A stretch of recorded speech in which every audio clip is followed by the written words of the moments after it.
Have you ever wondered if CO2 injection is necessary for your planted aquarium? Well, today I'm going to break down the pros and the cons with real life examples so that you can decide what's best for your aquascape. CO2 is definitely a big debate. Some people swear by it in the aquascaping hobby, while others prefer just natural no CO2 approach to building their aquarium.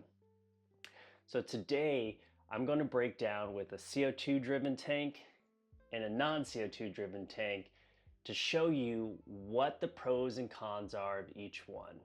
So today we're going to compare some of these choices so that you can make the informed decision when you're getting ready to set up your next tank. So what is CO2 and why do plants need it? Let's break that down for you all. So during photosynthesis of your plants, plants need CO2, they need lighting, and they also need nutrients to grow. Now, if CO2 is missing, they have a slower growth rate.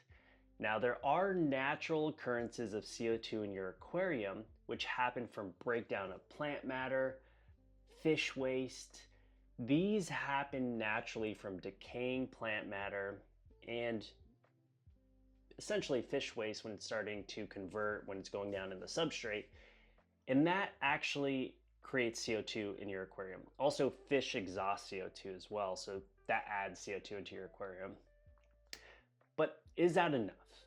Now, that isn't enough for hyper accelerated growth. It is for slow growth, like I have in this aquarium here. And you're gonna start seeing clips. This tank with the volcano mindset of lava stone, and then my original setup tank that has my first show tank that has CO2 injection in it. So those are your comparisons as we're going through. Non-CO2, CO2.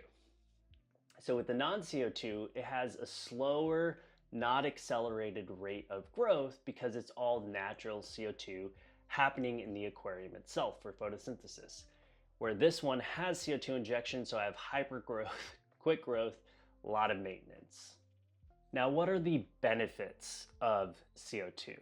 So with CO2 injection, you have, well, let's go without.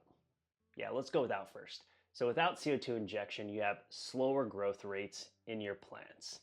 And if you have reds, you can go and check out my red aquarium guide it's gonna be over here in the top left. This camera flips around.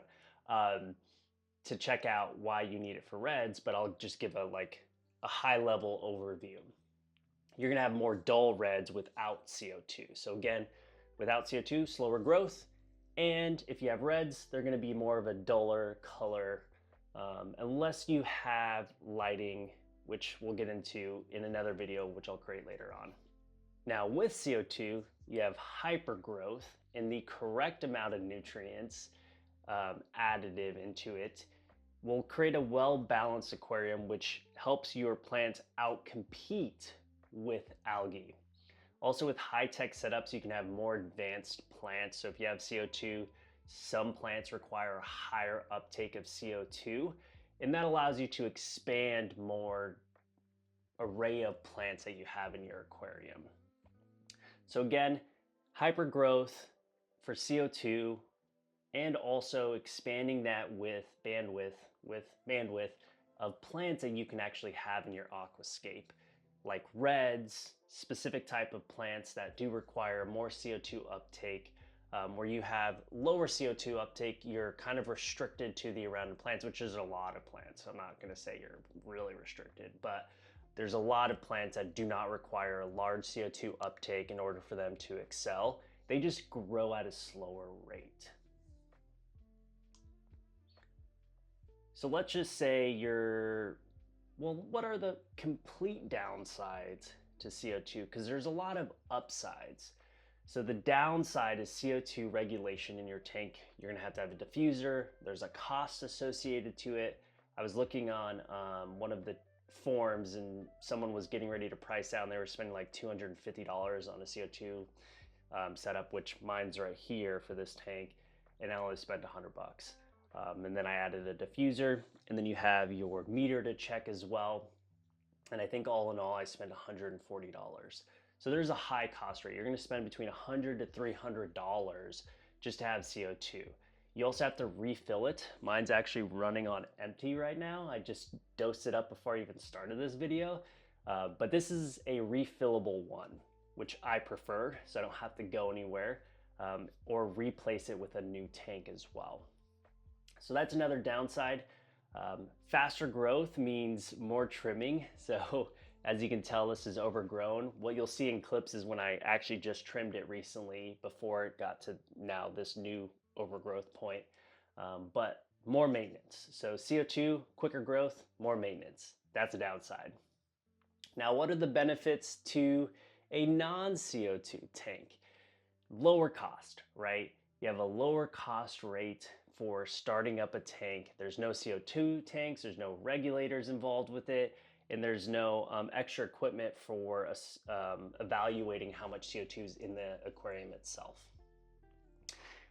Also, low maintenance. This is my lowest maintenance tank that I have in this studio. Well, I have two, I have another one.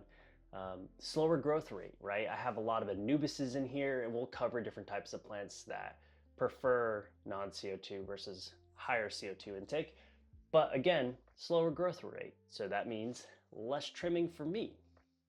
The other one is low risk of too much CO2. I haven't ever reached that point with my CO2, but no risk of overdosing with too much CO2.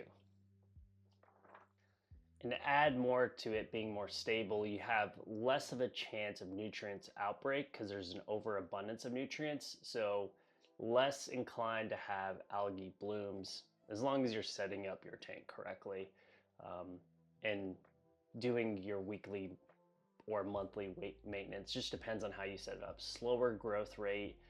If you have more of a nutrient dense substrate, you're not over adding nutrients like liquid fertilizers into your aquarium.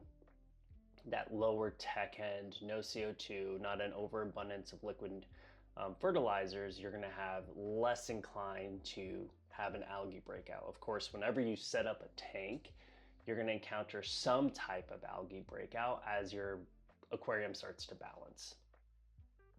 So now the downside. What are the downsides to a non-CO2 tank? Because we just talked about the downsides to a CO2 tank.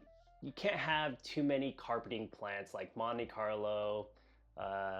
Those take months to fill in, like hair grass as well, without CO2, right? They're a slower growth rate without an overabundance of CO2 to create a more photosynthesis in those plants.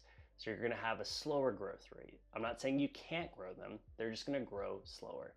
Limited plant species as well, right? So some species won't grow well or stay as dense green, and they won't turn as dense red as well. And then also another downside would be high-tech lighting. So high-tech lighting, you're more prone to an algae breakout if you're not having accelerated growth in your plants. So I do have a high-tech light on my slow-growing plants, but I'm not providing an overamount of abundance of nutrients into this aquarium. And also, my light setting on this is on boosters. It's not on a high-density light setting, comparative to this one over here that's growing more accelerated. So just being aware of that. If you have no CO2, you can go with a lower quality of light because you're not having an overabundance of growth. So it really just comes down to you and what you want in your aquarium. Do you want it to hyper growth, high dense lighting? Then you may need to consider CO2 so you have quicker plant growth that's out competing an algae bloom or any algae that's coming into your aquarium, versus a low tech tank where you're not going to have out competing plants to that algae. So do you need CO2? That's the question, right, that we're getting down to. It comes down to what you're looking to build in your scape. So do you want hyper growth with a high density light with vibrant colors? Then you may need CO2 uptake in order to outcompete nutrient wise so that your plants are out competing against an algae breakout. You can of course get things fine-tuned in balance so that it doesn't happen, but it's a lot more fine-tuning than if you had CO2. Or are you looking for a low maintenance tank, something that you do not have to maintain weekly, that you may have to maintain every 3 months or maybe even longer? I haven't touched this tank for probably about a month and a half now. No glass scraping, nothing's happening in this tank, it's just running. So that is where you're going to be looking at. What are you looking to create in your next scape? And this is more of an overview when you're going through and looking at your next build. Both methods can create a beautiful scape. It really just depends on what works for you. Are you using CO2 right now? Are you running a low-tech tank? Let me know in the comments. Let everyone else know. But if you haven't yet, checked out one of my recent videos where I did an in-depth studio tour. And until next time, I'll see you all on the next video.